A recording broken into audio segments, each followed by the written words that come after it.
Olá, crianças, tudo bem com vocês? Hoje, em nossa aula de história, iremos falar sobre o combate e resistência à escravidão. Vamos conhecer as diversas maneiras que os africanos encontraram para resistir a essa vida tão difícil. Os africanos escravizados que foram trazidos para o Brasil nunca deixaram de lutar por sua liberdade. Muitas vezes, já no embarque, eles resistiam a entrar nos navios negreiros. No Brasil, os africanos continuaram resistindo e lutando contra a escravidão. Eles mantiveram suas expressões culturais, como religiosidade e alguns instrumentos musicais. Muitas dessas expressões podem ser identificadas em nossa cultura até nos dias de hoje. Aqui vocês podem observar dois exemplos de cultura deixados pelos africanos, que são as baianas e também a capoeira. Formas de resistência. Quando chegavam ao Brasil, os africanos eram separados uns dos outros, sendo colocados em grupos desconhecidos para que não se unissem e não organizassem revoltas. Nesses novos locais de moradia, eles estabeleciam novas relações. Casavam-se, formavam famílias, faziam amigos. Com o passar do tempo, construíam uma nova identidade. Tentavam preservar as tradições e a cultura de seus povos de origem.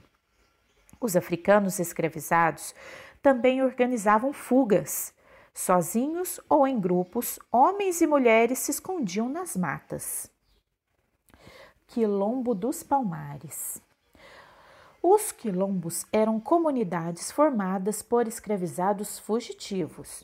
Estavam localizados em áreas de difícil acesso para evitar que fossem descobertos. Alguns eram simples agrupamentos e outros verdadeiras cidades. O maior quilombo do Brasil foi o de Palmares, na Serra da Barriga, no atual estado de Alagoas. Ele começou a ser organizado por escravos fugitivos do engenho de Pernambuco. Aqui vocês podem observar onde era Quilombo dos Palmares. Olha a quantidade de pessoas que moravam lá e também a sua organização. Aqui ao lado, vocês vão conhecer esse importante líder dos Palmares. Para sobreviver, os quilombolas cultivavam alimentos, criavam animais e caçavam. Também fabricavam ferramentas, armas e objetos de palha. Muitas vezes comercializavam produtos com os habitantes das vilas e dos povoados próximos. Entre os habitantes dos quilombos estavam, além de escravos e ex-escravos, brancos pobres que não tinham onde morar e alguns indígenas que haviam fugido dos portugueses, assim como os africanos. O fim de Palmares. O Quilombo dos Palmares passou a ser atacado constantemente pelos senhores de engenho e pelo governo de Pernambuco, todos em busca dos escravos fugitivos para levá-los de volta. O principal líder do quilombo era a Ganga Zumba, que morreu envenenado em 1680, e seu sobrinho Zumbi passou a liderar Palmares e seu lugar. Aí vocês podem observar a foto, não é uma foto, uma pintura, né? Do Zumbi de Palmares. O fim de Palmares. Em 1695, o bandeirante Domingos Jorge Velho derrotou os quilombolas, com a ajuda de milhares de homens e alguns canhões. Zumbi foi capturado e executado em 20 de novembro desse mesmo ano. Na data da morte de Zumbi, tornou-se o Dia da Consciência Negra, onde mostra a luta contra o racismo. 20 de novembro, Dia da Consciência Negra.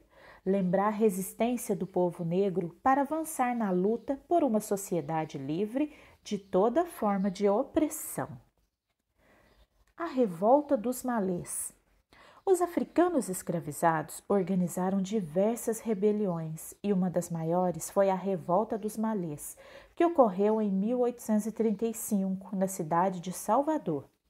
Os revoltosos lutaram por sua liberdade e pelo direito de conservar as tradições culturais e religiosas de seu povo. A rebelião foi duramente reprimida pelo governo da Bahia. Cerca de 70 escravizados morreram nos confrontos e mais de 500 foram presos e castigados. Aí vocês podem ver essa representação. Não precisa ser negro para lutar contra o racismo, só precisa ser humano. Um grande beijo para vocês, até a próxima aula.